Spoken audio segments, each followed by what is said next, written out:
Bueno, buenas noches estudiantes del Colegio Técnico Profesional de Pugal. Un placer para mí saludarlos el día de hoy. Es 28 de junio del 2021. Disculpándome con ustedes por no haber podido grabar clases anteriormente, pero espero en estos próximos días hacerlo de una manera más regular. Hoy voy a impartir la clase de bachillerato, una clase que abarca el tema de 10º año, tratando de aclarar todas las situaciones o circunstancias que hemos tenido eh, acerca del tema de las luchas y reivindicaciones sociales durante la Guerra Fría, que fue la última clase que pude grabar, que pronto les estaré haciendo envío de las presentaciones que estoy utilizando para que ustedes puedan visualizarlas de mejor manera, sin antes no mencionarles que es necesario repasar constantemente la materia y observar los videos que en las presentaciones vienen como recomendación para reforzar un poco la temática que estamos abarcando. Sin más que decir, arrancamos con la clase de hoy, esperando que sea una clase de mucho provecho, de mucha información y que funcione muy bien para el examen. Bueno, primero que nada tenemos que dentro de los movimientos de liberación nacional en las diferentes zonas que componen el planeta, van a destacar algunos personajes muy importantes, principalmente durante los años 60 y 70, ya que hay nuevas formas de negociar y hay nuevas formas de ¿cómo decirlo?, de tener mejores condiciones de diálogo y lograr una mejor transición hacia la búsqueda de la implementación de los derechos humanos como tal. Entonces, basándonos en esto y tomando en esto en cuenta, la década de los años 60 fue una década que marcó muchísimo el cómo nosotros podíamos percibir el mundo y que se acerca un poco más a lo que intenta integrar la sociedad del siglo XXI, que todavía hay luchas pendientes y que no se han logrado culminar. Sin más que decir, decir que la mujer se incorpora muchísimo a la lucha de sus derechos en búsqueda de equidad durante estos años, los derechos de las personas afrodescendientes o negros en los Estados Unidos y el proceso de emancipación de África y de Asia, que es parte de lo que hemos estado viendo, y en una búsqueda constante de América Latina, mediante el rompimiento de ciertas dictaduras militares. Vamos a empezar primero con la lucha de la mujer, porque es de las más destacadas. Esto va a iniciar porque hay una incorporación inmediata a la mujer en el campo laboral. Esto gracias a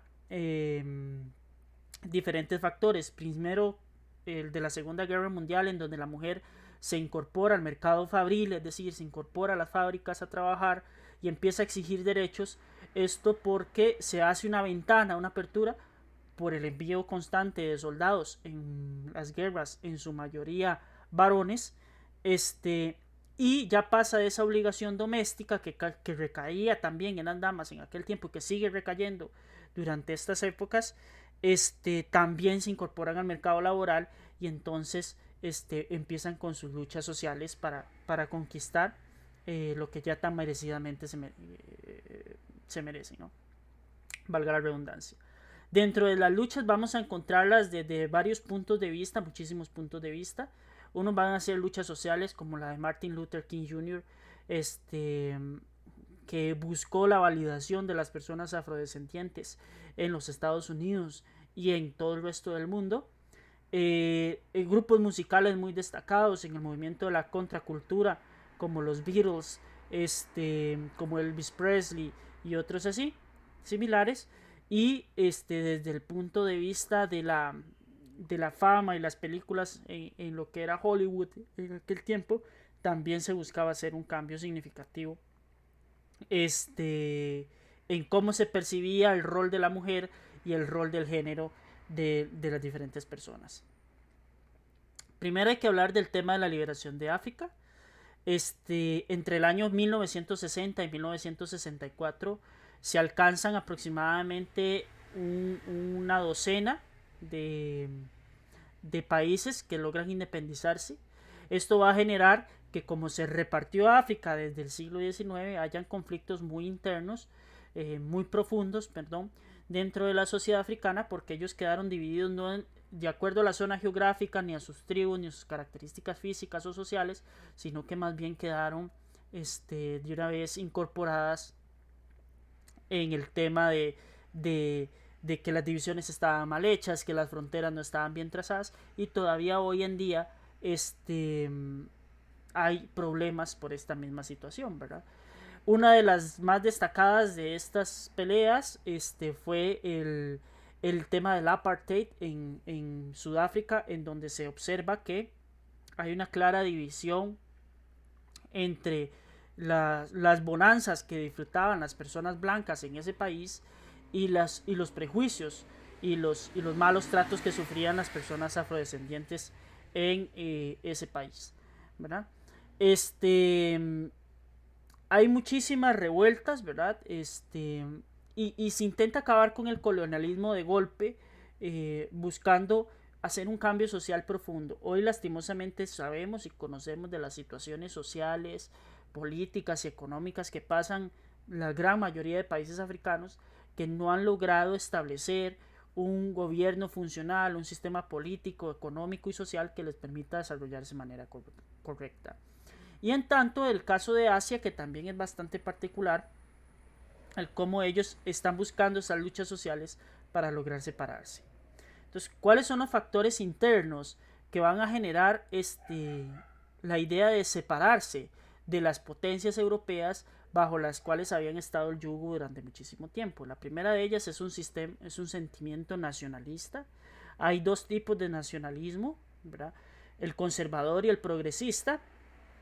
El conservador dice que subraya que el pasado y la singularidad de la cultura es muy importante, que la historia y la religión están sumamente relacionadas, y esto lastimosamente, estos nacionalismos conservadores en muchas de las ocasiones, no siempre, pero en muchas de las ocasiones genera extremismos.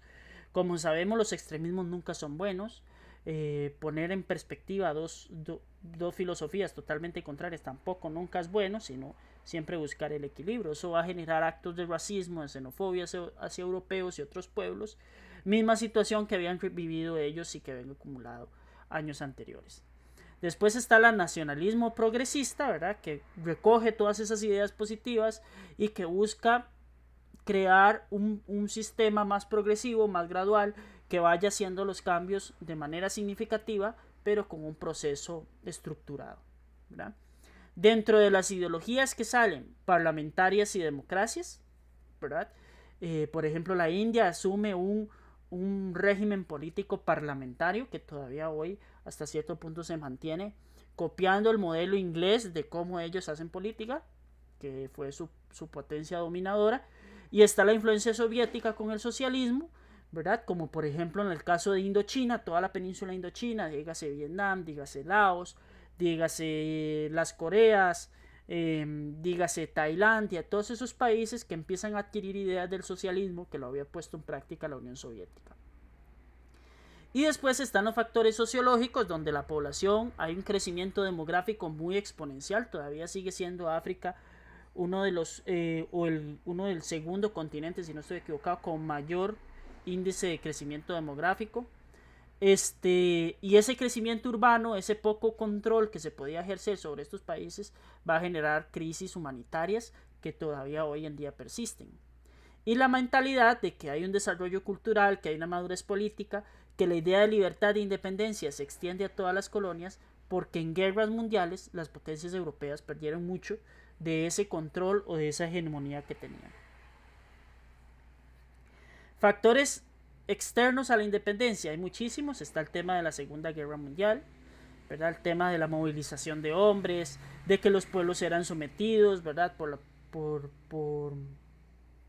los europeos. Después se vieron debilitados esas mismas potencias europeas por atender la guerra, cual era común, ¿verdad?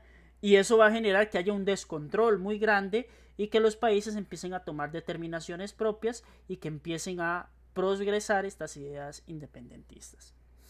Después hay oportunidad para los países sometidos por el tema de la Guerra Fría, que la Segunda Guerra Mundial termina en el 45, empieza de una vez la Guerra Fría y se da el declive del sistema político europeo.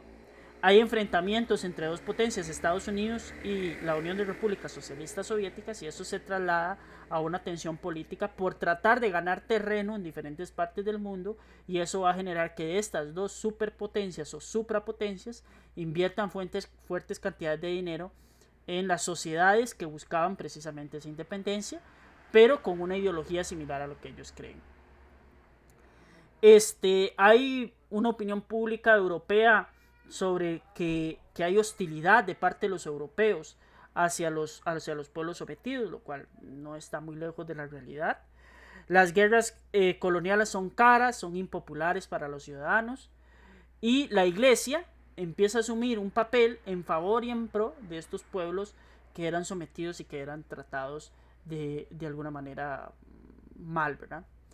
Y que los colonizados y los descolonizados empiezan a tener un margen de diálogo más grande, como por ejemplo tenemos el ejemplo de la conferencia de Badum. Eso es en cuanto a las conferencias y cuáles son esas luchas sociales. Como les digo, ya había abarcado la primera parte en el video anterior, pero sí hay algunos temas que tenemos que resolver. Por ejemplo, disculpen un segundo para cambiar la visualización de la pantalla.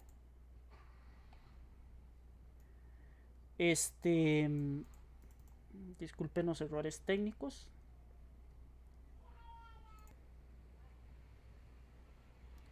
Volvimos. Disculpen el error técnico que tuve ahí, pero se salió de las manos la situación. Bueno, en fin. Uno de los temas coyunturales más importantes que se tienen que abarcar durante la materia de 10º año es la independencia de la India y el conflicto con Pakistán.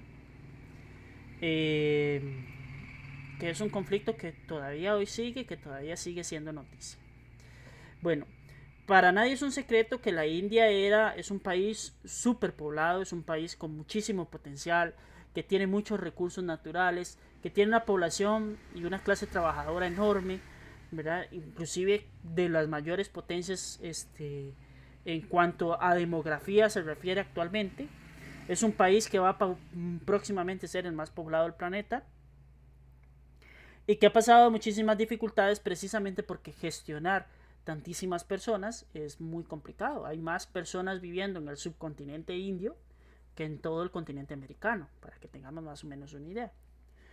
Pero para aquellos años, para nadie es un secreto que la India era la colonia estrella del Imperio Británico, y que hay varias rebeliones que se van a ir dando, como la rebelión de los cipayos en 1857, que es cuando se funda el Partido Congresista, que posteriormente es el que va a generar un boicot muy grande dentro de esa sociedad india. Entonces empiezan a insertarse pequeños sistemas de caos que van a generar que ese sistema y ese control político que tenían los ingleses sobre la India se vaya perdiendo.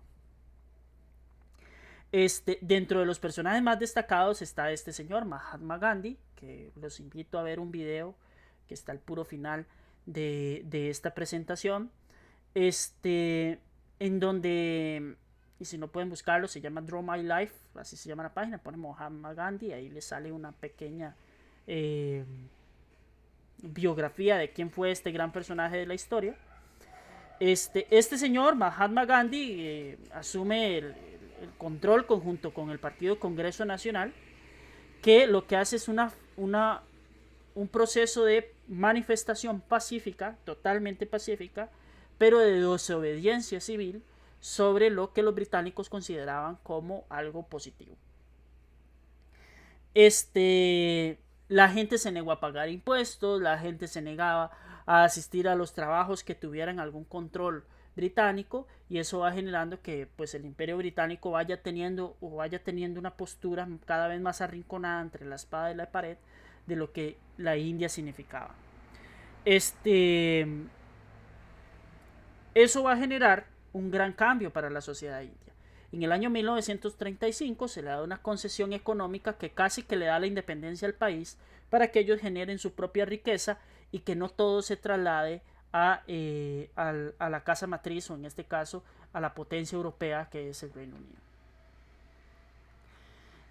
Mahatma Gandhi dice, empieza a tener cierta participación política, más él nunca quería el control absoluto del país, sino que él le entrega mucho de ese control al Partido del Congreso, y se empieza a expandir la idea de Mahatma Gandhi de la doctrina de la no violencia, pero la no colaboración con el país potencia, en este caso que es el Reino Unido.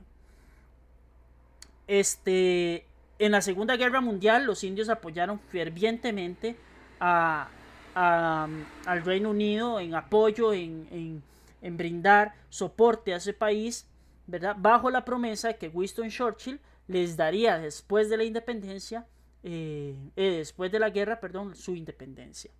Y eso no pasa así, porque el señor Clement Attlee, que es el que asume después de la Segunda Guerra el primer ministro de Gran Bretaña, no facilita esas cosas, sino que le presenta cierta resistencia, ¿no? La palabra de Gandhi, sumado a la miseria que pasaba la población, que aumentaba vertiginosamente una crisis interna en India en búsqueda del alimento, en búsqueda de la equidad, hace que ahí se siembre una pequeña bomba, ¿verdad? Y se logre la independencia de la India. Y Mahatma Gandhi tenía algunas frases célebres, ¿verdad? Como por ejemplo esta que dice: nunca te disculpes por ser correcto. Y este gran hombre que marcó muchísimo la historia de la India, para bien o para mal, le logra el 15 de agosto de 1947 que el primer ministro de la India proclame la capital de Nueva Delhi y una república, un país independiente, perdón. Hay una situación especial que está pasando, porque que ocurre todavía hoy en día, porque la India es todo ese terreno que se ve ahí.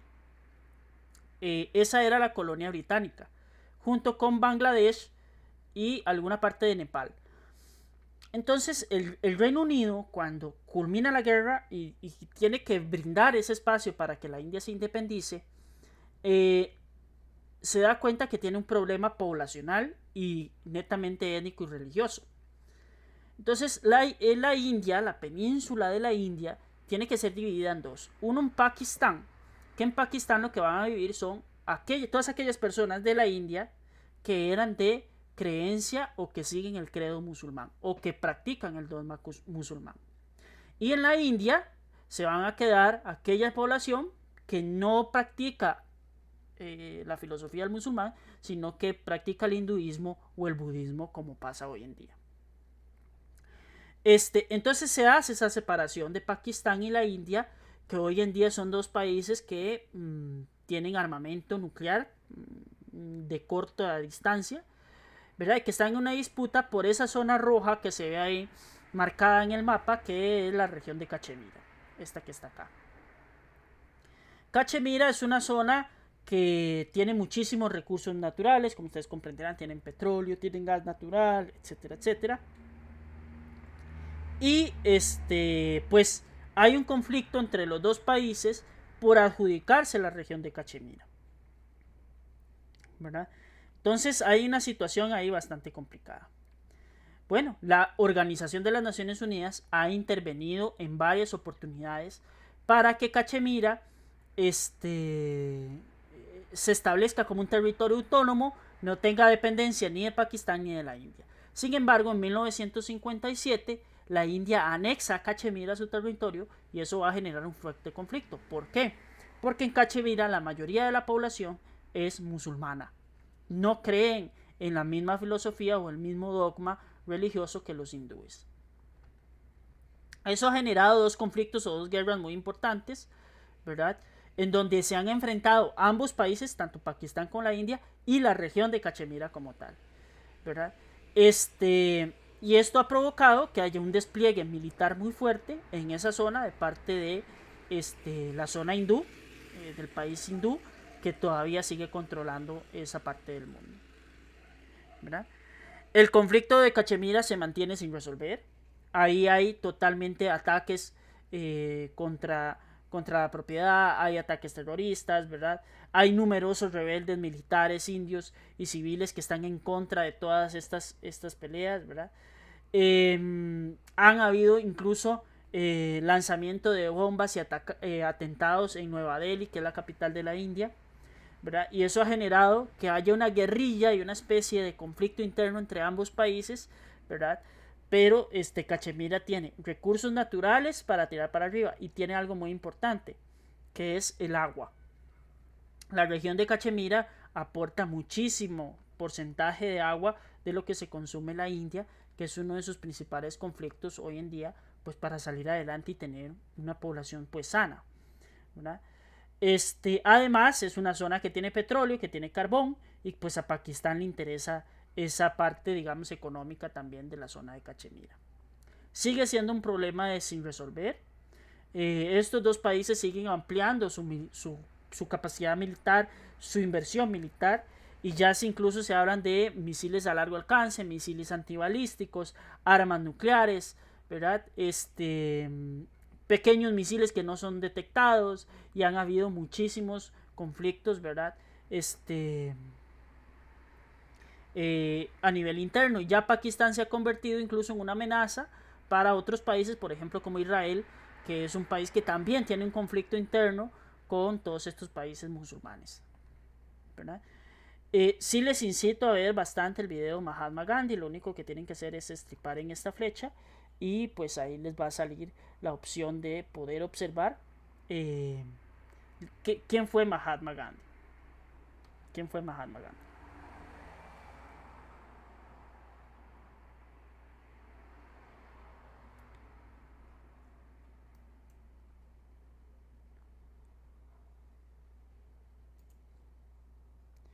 Y bueno, eso sería básicamente lo que quería abarcar en este tiempo, ¿verdad? Con el fin de poder, pues, establecer algunas de las situaciones que se han presentado durante aquel tiempo. Voy a grabar otra clase de educación cívica, si Dios lo permite, y espero que les haya gustado la clase del día de hoy. Muchas gracias, buenas noches, manténganse a salvo y seguros dentro de lo posible, y que Dios los acompañe y muchas bendiciones. Saludos.